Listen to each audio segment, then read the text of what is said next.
pois o lar é um ambiente dos que se amam de coração. Um lar pode ser pobre ou rico, para Deus diferença não faz, pois um lar é um ambiente dos que se amam e vivem em paz. E dizia a todos: se alguém quer vir após mim, negue-se a si mesmo e tome cada dia sua cruz e siga-me. Porque qualquer que quiser salvar a sua vida, perdê-la-á. Mas qualquer que por amor de mim perder a sua vida, a salvará. Porque que aproveita ao homem granjear o mundo todo, perdendo-se ou prejudicando-se a si mesmo?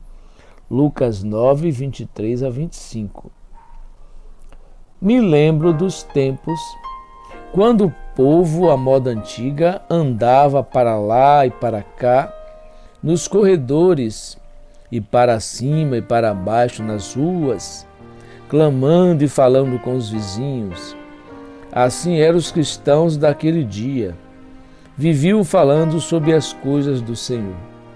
E hoje, colocamos nosso nome no livro da igreja e saímos e ficamos em casa, e nunca dizemos uma palavra sobre isto, despreocupados. Com o quanto que pertençamos à igreja, está tudo bem. Gente, tenham certeza que erramos bem aí. Examine, porque isto não será levado em conta no julgamento. Não, Senhor, não será. Nada menos do que isto. Aquele que me seguir, que negue-se a si mesmo, e tome a sua cruz e morra a cada dia. Permaneça morto ali na cruz. É certo, agonia, você canta, tomarei o caminho com os poucos desprezados do Senhor. Penso hoje, que tempo que estamos vivendo, divulga o evangelismo com enormes luzes brilhantes, e quando você vê que o evangelista está vindo à cidade, você fica se perguntando, minhas reuniões são igualmente culpadas, é verdade. Eu me pergunto, quem está vindo à cidade? Algumas vezes o evangelista ou Jesus Cristo? Eu fui a um lugar aqui, não muito tempo atrás, onde um certo evangelista estava para vir. Ora, tinha uma foto do evangelista, o homem da hora, o homem com isto e o homem com aquilo.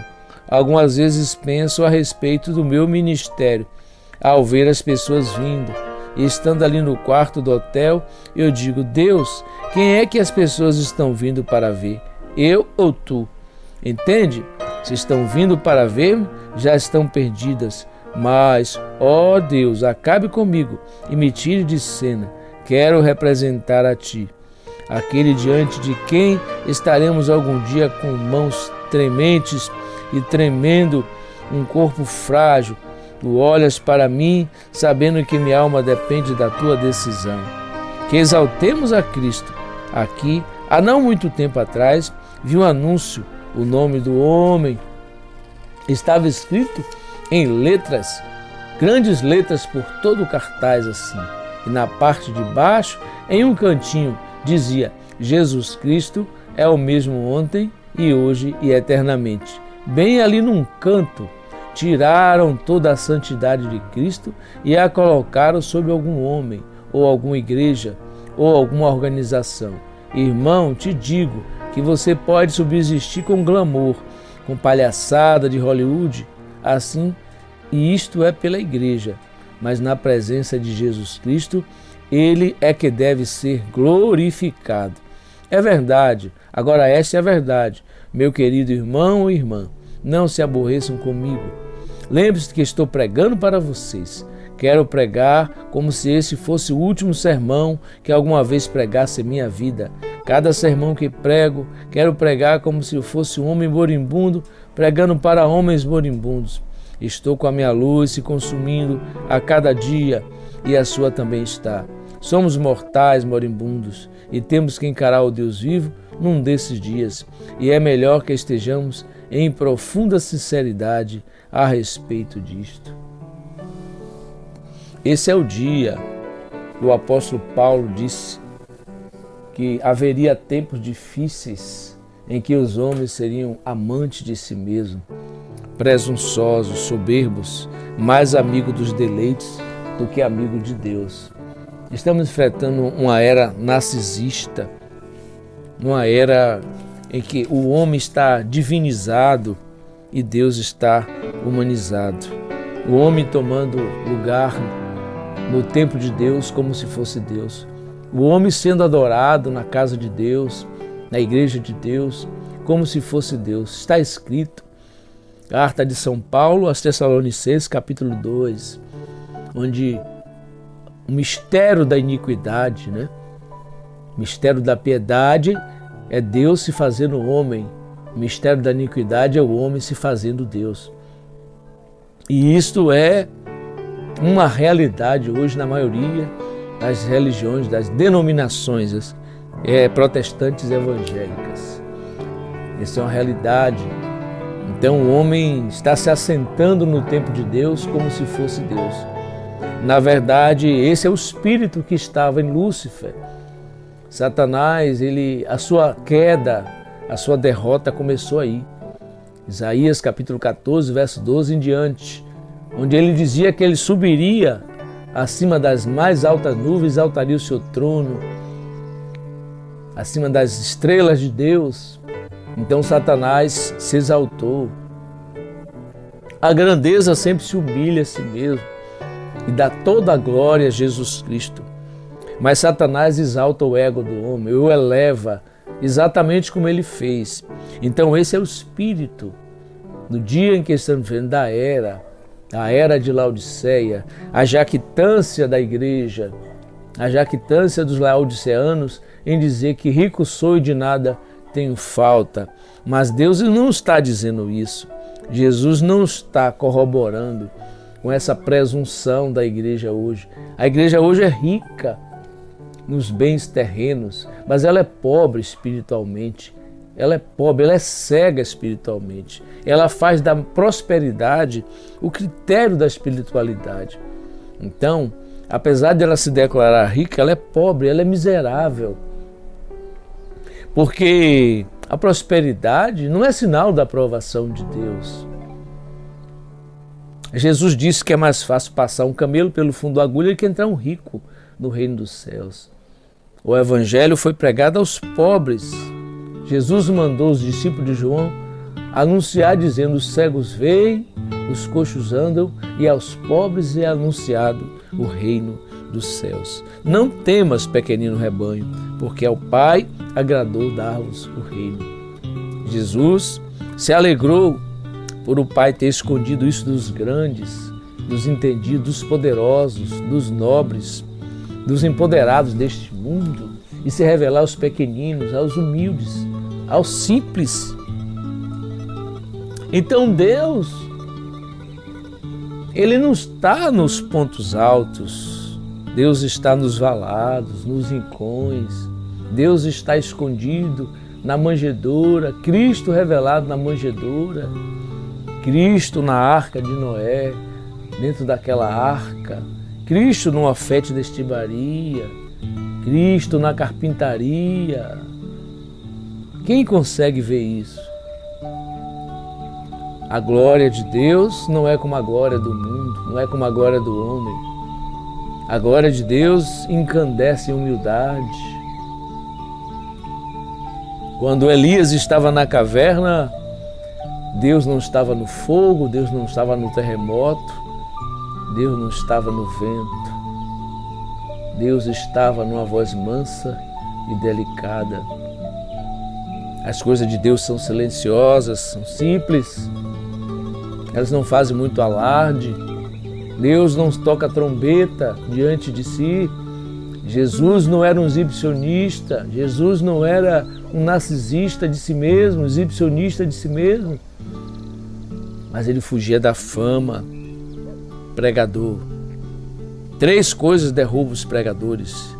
São exatamente essas 3 coisas. Chama-se mulher, dinheiro, fama. Isso corrompe, isso descaracteriza um verdadeiro homem de Deus. Ele não é uma celebridade, ele é um servo. Ele não é um exibicionista de si mesmo, ele está aqui para proclamar a Cristo. Paulo diz que não pregava a ele mesmo, mas pregava a Cristo e esse crucificado. Tenha em mente isto, que Deus, Ele vai julgar os motivos e os objetivos. Por isso, muitos pregadores no final serão considerados como obreiros da iniquidade. Porque não é o que se faz, é como se faz. É a qualidade daquilo que se faz. Deus julga os motivos, Deus julga o coração, Deus julga a intenção daqueles que pregam o Evangelho. Então esse Evangelho, a moda antiga, é tão diferente do Evangelho moderno. Observe os hinos antigos, como eles exaltavam a Cristo, como eles exaltavam o Salvador, como eles falavam do perdão, do pecado. Aqueles hinos que nós gostávamos de cantar, os pregadores usavam, os pastores usavam para fazer chamada de altar. Foi na cruz, onde um dia eu vi meu pecado castigado em Jesus. Gosto muito daquele hino de Oséias de Paula, quando ele diz: a melhor coisa que eu já fiz em toda a minha vida salvou-me por um triz. Em aceitar Jesus, sinceramente fui.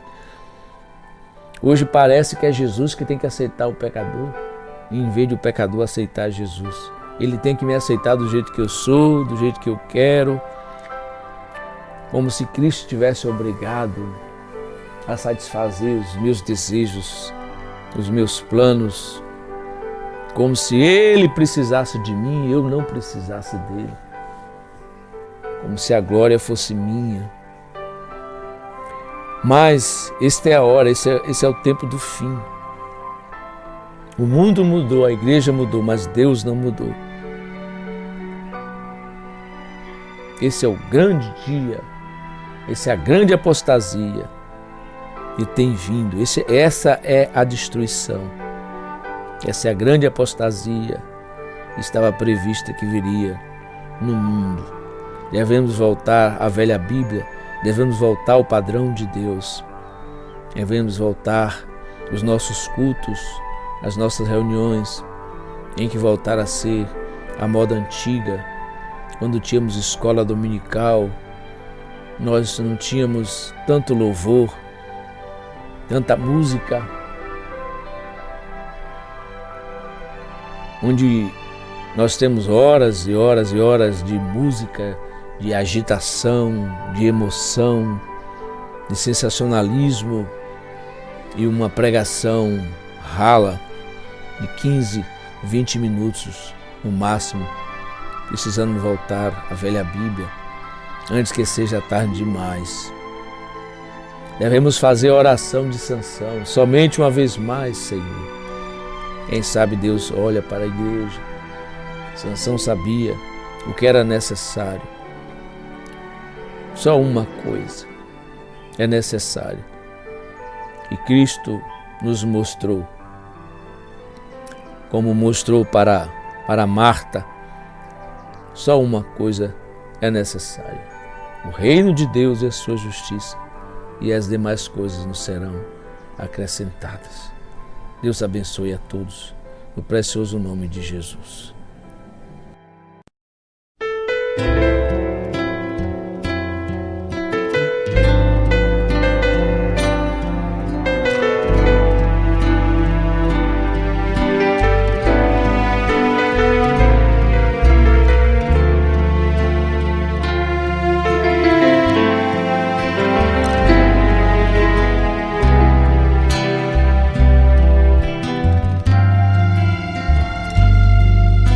Lá vem o jumentinho, conduzindo em seu caminho o rei.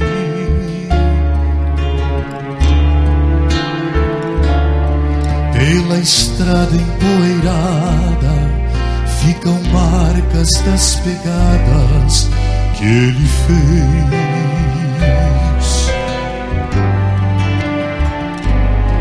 A multidão se aglomera, o povo se desespera pra ver o rei.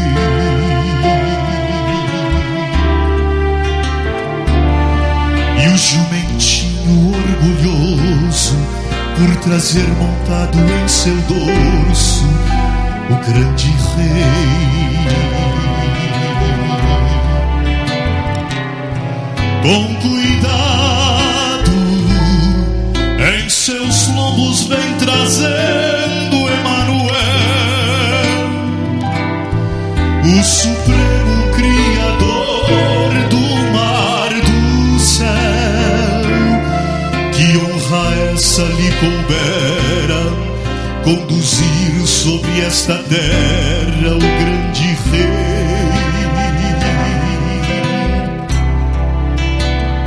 Era Deus, mais uma vez oculto em simplicidade,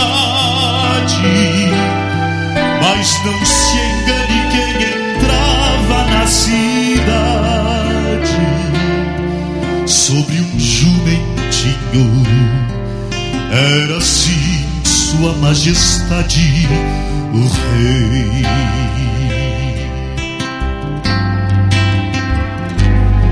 Que cena da maior candura, o Criador e a criatura a caminhar.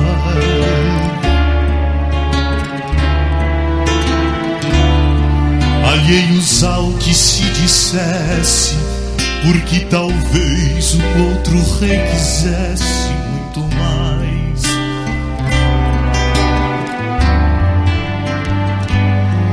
Uma carruagem imponente, belos cavalos, em sua frente ele rejeitou.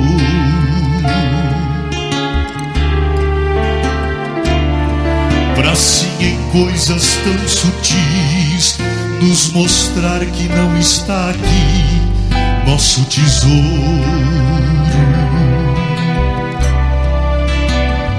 Com cuidado,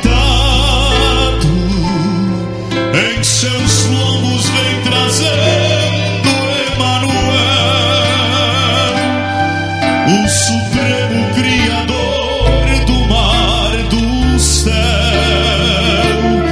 Que honra essa lhe coubera, conduzir sobre esta terra o grande rei.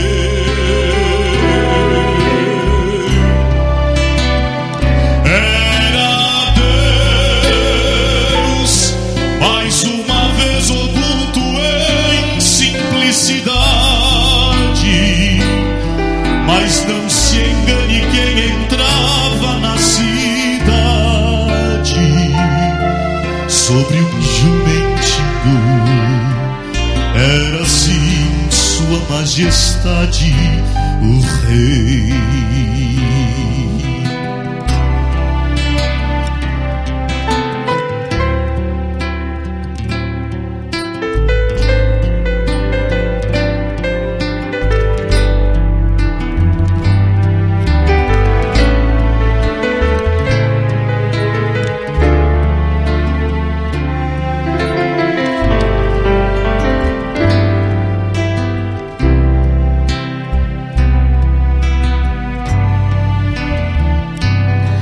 Mas o quadro se recria, e como foi naquele dia em Jerusalém.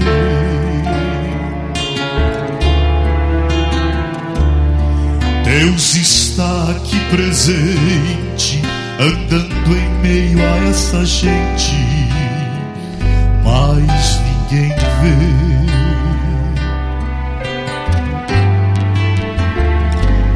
Se alguém possa interessar, quem sabe ao longe avistar por onde vai o rei.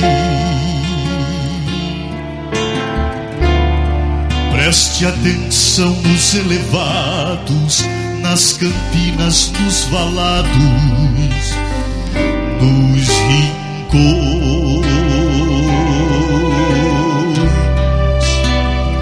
Faço-vos saber que o rei não está sobre uma montaria, mas num povo que seu nome anuncia. Bem ouvimos sua voz, convosco e em vós eu estarei.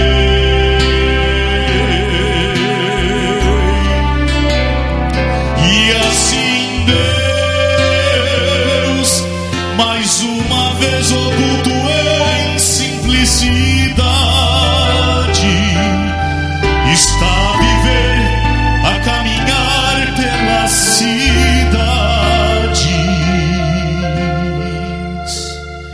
porque em seu coração você conduz.